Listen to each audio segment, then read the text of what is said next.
Hello. I think I'm live. um, we've had a couple of problems with the sound, hence why I'm currently wearing a Britney mic. So if someone could just type and say that you can hear me okay, that would be amazing. We've still got a minute before we start. But yeah, if you could just type in the comments really quickly and just let me know that you can hear me okay, that would be amazing.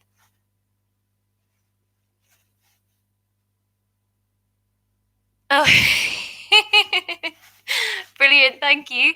I like it that I am called Brittany now.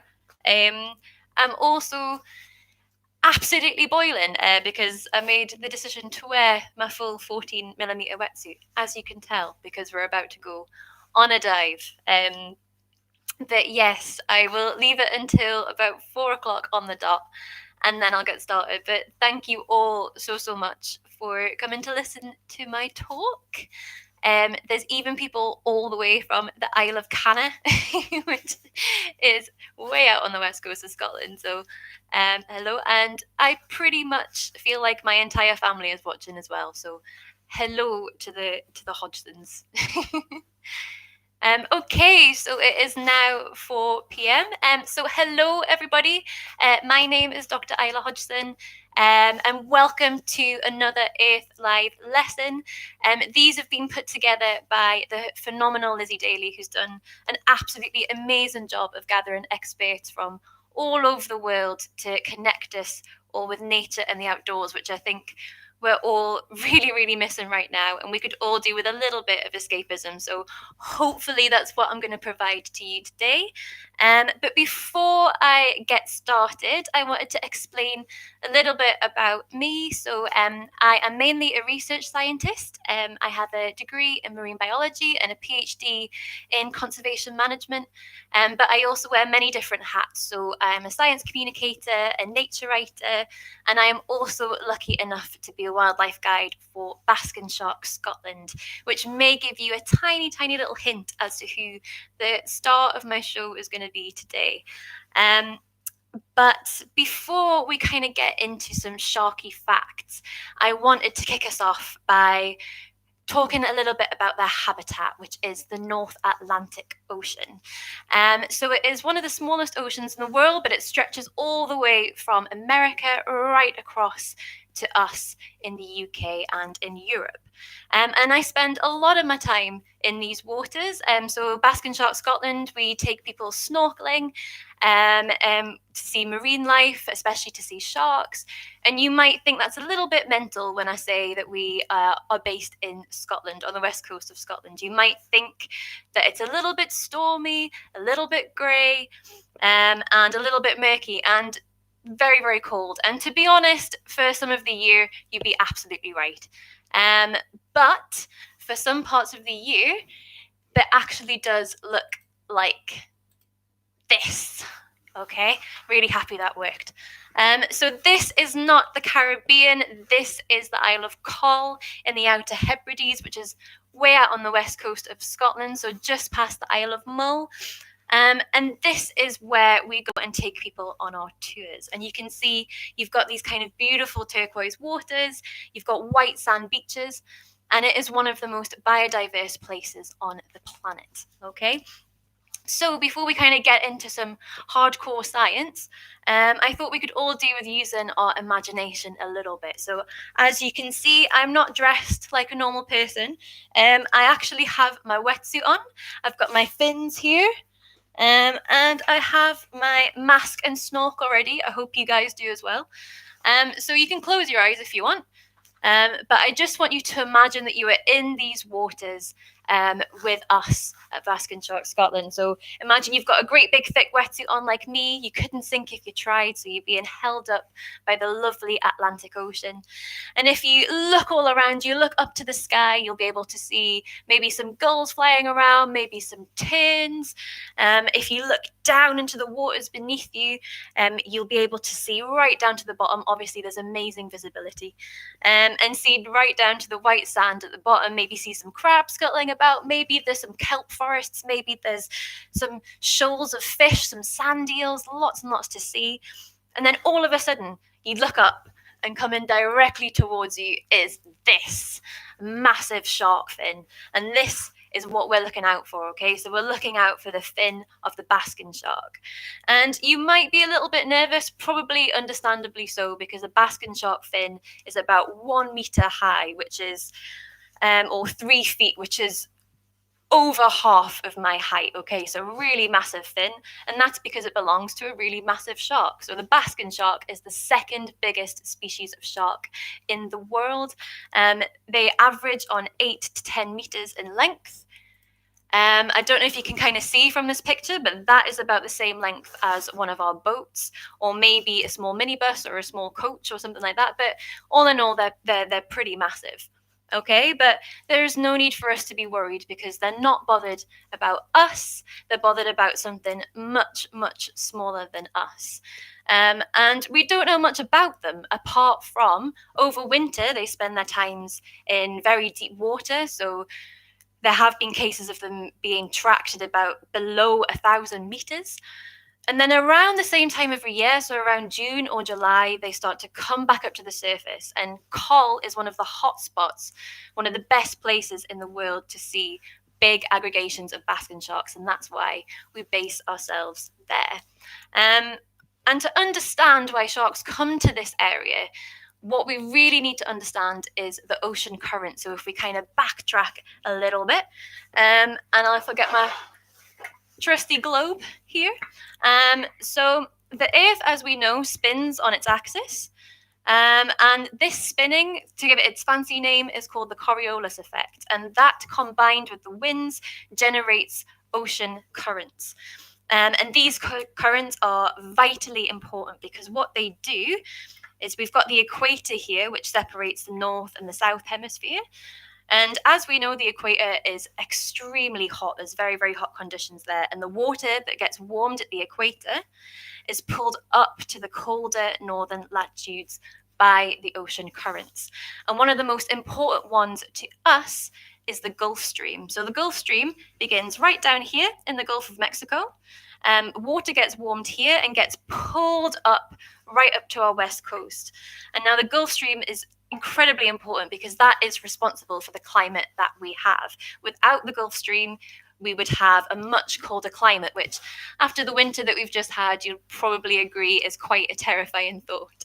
But the Gulf Stream also has a kind of added magical property to it, and that it is part of a massive global conveyor belt of water exchange. So basically, we know that seawater is salty, but different bodies of water have different salt concentrations in them across the oceans.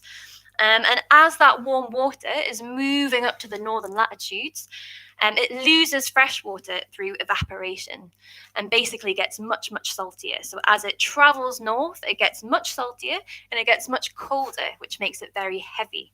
And so this cold, salty, dense water sinks down to the bottom, and it becomes part of a much deeper ocean current that runs much slower. But the important thing about this is that deeper, colder water is much more nutrient rich than the water at the surface. And so in areas where this water is brought back up to the surface, such as upwelling, it brings those nutrients, those vital nutrients, back up to the surface. So imagine it almost kind of like a fertilizer, providing these surface waters with vital nutrients. And what that does is that generates a really important chain reaction of events, so an explosion of life, if you want. And what that does, so combined with sunlight, that creates optimal conditions for something called a phytoplankton bloom. This is phytoplankton. They're pretty cool little things. You can see them here, all sorts of different shapes and sizes, but these are actually microscopic, so they can't be seen with the naked eye. But when the conditions are right, we get such massive numbers of phytoplankton that you can sometimes see these blooms from space. Okay, so that's a lot of beasties. And what that does is these animals are called phytoplankton. They're not animals, sorry. They are basically different types of plants or maybe bacteria. And what they do is exactly the same thing as the plants that we know on land. So they photosynthesize, they generate their own energy from sunlight. And this happens at about the same time every year, like clockwork, thanks to the ocean currents and the conditions.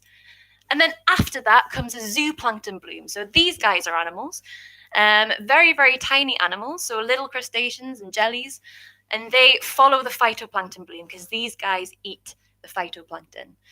And this is where our sharks come in, because this is what our sharks feed on, and more specifically, this little guy. So this is a copepod. They are a little crustacean, so related to things like crabs and lobsters. But they are absolutely tiny, so they're only about 10 millimeters in size. Okay, and the Basking sharks actually prefer ones called calanus, which are red in color. And if you get high concentrations of them, you can kind of see a red shimmer on the surface of the water there. But if you are a Basking shark who is 10 meters in size and you're going to choose to eat a copepod that's 10 millimeters in size, how are you going to get enough food for yourself? Okay, so if we transport ourselves back into the water, so say we've been watching the shark fin, it's been tracking towards us for a little while, getting closer, getting closer, getting closer, and then at the very last minute, we duck our heads right under the water, and this is the first thing that we see coming towards us. So this is a basking shark feeding, okay? And the thing that I want you to notice are these kind of white stripes here. So these are what are known as gill rakers. These are specialized kind of comb-like bone structures that act as a giant sieve, okay?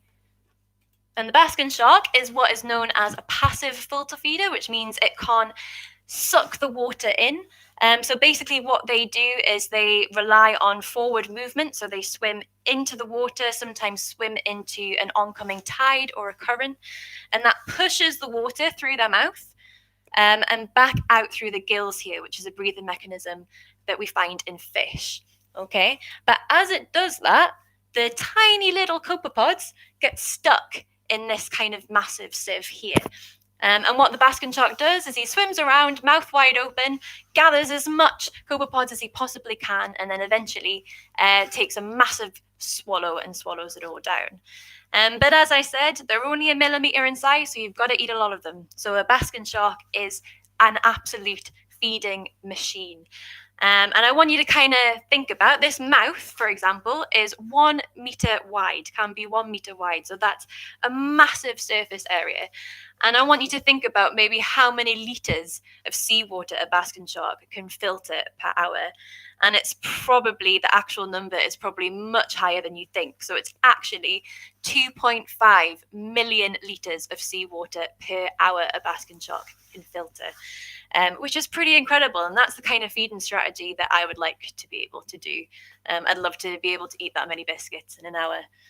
And one of my favorite facts about the Basking shark is because they're passive filter feeders, they're not doing any massive hunting strategies, they don't have very complex social lives. So they don't really need a massive brain, okay, taking up a lot of energy. So the Basking shark, bearing in mind, 8 to 10 meters size, its brain is only about 10 centimeters. So they're really not thinking about much. But what they do have is a massive nerval mass around the brain that is dedicated to a sense of smell. And we think this is how the Basking shark detects high concentrations of zooplankton in the water. Okay, but that is about the extent of what we know about the Basking sharks. So one of the best things about them is that their lives are absolutely shrouded in mystery. So a couple of things that we don't know about them. We sort of know what they do over winter. We know they drop down to depths. We know they undertake huge migrations, and we know this is possibly them following other types of plankton as well, but we're not entirely sure. We've also never observed, there are no scientific recordings of mating behavior. So we've seen a couple of behaviors that we think could be mating, but we're not entirely sure. So things like the sharks thrashing about together on the surface or following each other very, very closely. Another behavior that is very, very cool is they are the biggest sharks that can breach. So they will absolutely launch themselves fully out the water, just like something like a humpback whale, and create a huge splash when they flop back down. And we don't know what the exact reason is behind that behavior. And also reproduction. So we've never seen there's only one recorded case of a Basking shark giving birth, and that was completely by accident. So that was from two fishermen in Norway who dragged a Basking shark up to the surface. So we don't exactly know kind of where they breed, where they mate. And although this is fascinating, and although this holds a lot of questions for future research, it also poses a lot of problems. So we don't know what the key areas for Basking sharks are. We know that places like Cornwall are a hotspot, and the Isle of Man as well. But we don't know sort of how human activity overlaps with these important areas for the Basking shark. We know there are maybe some threats to them. So one is entanglement through fishing gear. So you can see this one here, maybe can't see it for the glare, but this is a shark called Sawnose. We named him Sawnose because you can see he's got a huge abrasion around the nose here, possibly from some fishing gear. And also, we do plankton sampling, and we've noticed that some of the microplastics in the ocean, unfortunately, are the same size as the copepods that the Basking shark prefers. So there is a suggestion there that they might be filtering that out from the seawater, and we don't know what the effect of that is. So just kind of like any marine life, we need to be very, very aware of our plastic use, especially single-use plastics, and very conscious of our climate footprint as well, because climate change could cause quite a big problem. So if we go back to that ocean conveyor belt that I was talking about earlier, that relies very heavily on different salt concentrations and temperature. And if the ice caps are melting, that's going to plonk a whole load of fresh water into the oceans, and make them distinctly less salty, and so therefore they're not going to sink, and that might halt that ocean conveyor belt. And the problem is that that's going to halt that sort of magical series of events that brings the Basking shark to our waters. So yes, there's a lot of things we can do, and I've left a couple of ideas in the description down below, but I think I do have some time for some questions, and I can see questions appearing, so give me a second. A question from Instagram: do you know why we are seeing less Basking sharks around the Cornish coast? Not for certain, I don't think. So like I said, one of the problems with Basking sharks is that they're to be able to tag them and to be able to track them is very, very difficult. So obviously you have to they're quite difficult to attach the tag to in the first place. And the technology obviously has only just advanced enough. So the studies are just coming out now, and we're learning more and more about them. And hopefully that should answer questions like that as the science advances. One cool study that's just come out shows that Basking sharks, it was a genetic tagging study, so it looked at how related the animals were, and it showed that Basking sharks tend to return to the same areas year on year, so it's the same individuals that we're seeing. And also that they are distantly related. So you could interpret that as Basking sharks are coming back to the same areas with distant relatives, which was quite nice to think about. Another question: what has been your favourite experience with Basking sharks? Ooh, good one. I can answer that easily, and I know Lois is watching, and she'll probably agree with me. We had an absolutely phenomenal day out on the water, where the water was absolutely mirror calm, which you barely see. It was amazing, and we had about 20 to 30 sharks in the area, and we just had amazing encounters with them all day. And they were actually traveling in trains. So sometimes sharks do this, where they'll travel very, very closely behind one another, and it's because it's almost like geese. You're getting a sort of like hydrodynamic effect. So you're not having to exert as much energy to swim against the water because someone's doing it for you in front of you. And we would have these trains of sharks just constantly going round and round and round us. There were about 5 to 7 individuals in a train, and that was really, really special.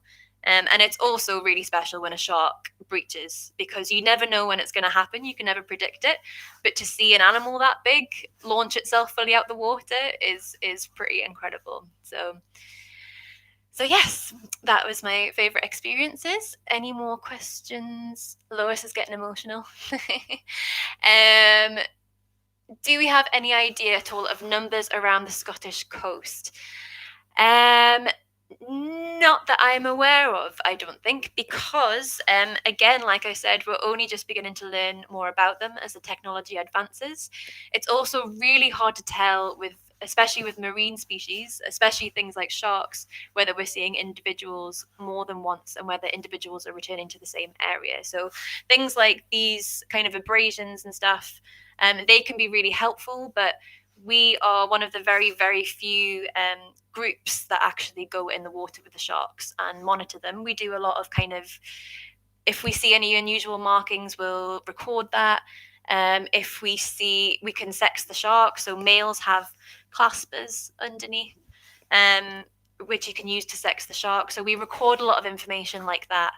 But really, we're kind of just at the start of things. And the Basking shark, its numbers dropped dramatically in the last couple of centuries because there was a huge fishing industry around UK coasts, because they have a huge oily liver that's very, very useful for fueling things like lamps.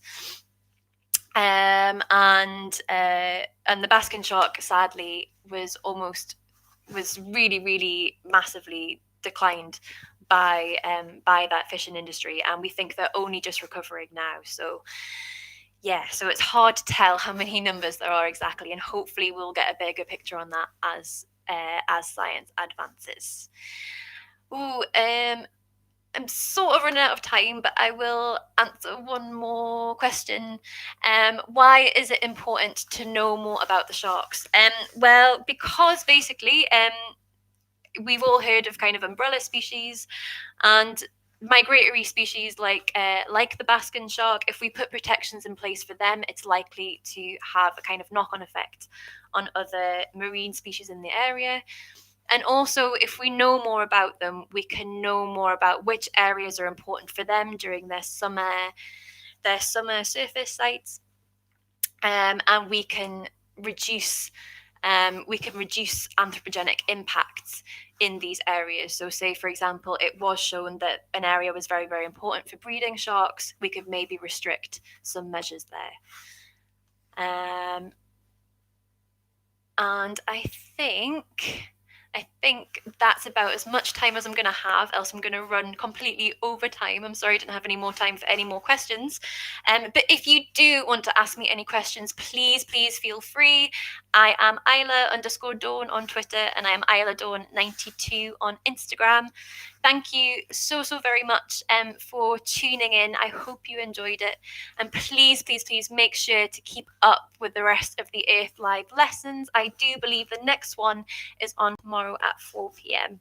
But you can find out all the information on Lizzie's YouTube channel, and you can check out her on all the socials as well. But if you look at the description in the video underneath, you'll be able to see links to Basking Shark Scotland and links also to the Marine Conservation Society and the Shark Trust, where you can get more information. Okay, but thank you all very much. I hope you stay well and enjoy the sunshine. All right, thank you.